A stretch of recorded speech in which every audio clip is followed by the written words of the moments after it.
Hello বন্ধুরা, দেখো মেয়ে পড়তে গিয়েছিল, ওর পাপা আনতে গিয়েছিল। তো দেখো আসার সময় কী নিয়ে চলে এসেছে, মাছের ডিম। দেখো এবার কি করা যায়।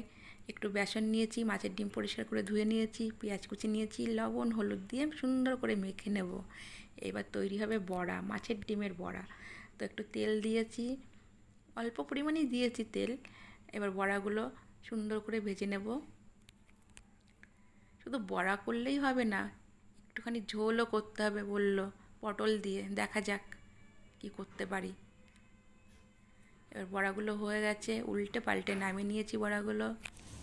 এবার আলু নিয়েছি, পটল নিয়েছি, আর এখানে পেঁয়াজ কুচি, টমেটো কুচি, লঙ্কা কুচি। এবার পটলগুলো সুন্দর করে ভেজে নেব। কড়াই গরম হয়ে গেছে, তেলও গরম হয়ে গেছে। তো সামান্য একটু লবণ হলুদ দিয়ে পটলগুলো নেড়ে চেড়ে ভেজে নামিয়ে নেব। এবার আলুগুলো সেম প্রসেসে ভাজবো, সামান্য একটু লবণ হলুদ দিয়ে আলুগুলো নেড়ে চেড়ে নামিয়ে নেব।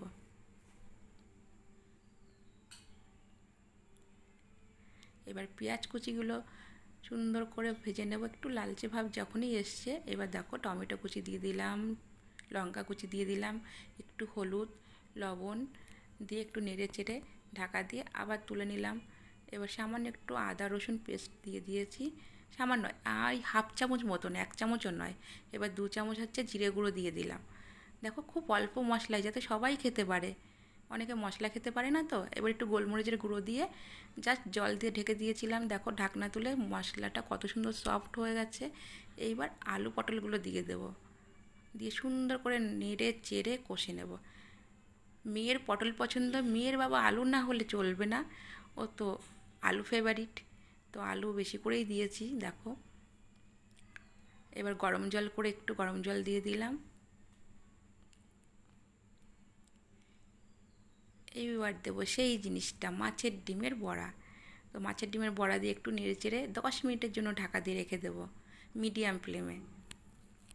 দেখো হয়ে গেছে, একটু গরম মশলা ছড়িয়ে দিলাম, ব্যাস নেড়ে চেড়ে নামিয়ে দিয়ে পরিবেশন করে দিলাম। মেয়ে খাচ্ছে, কেমন হচ্ছে ও তো জানাবেই।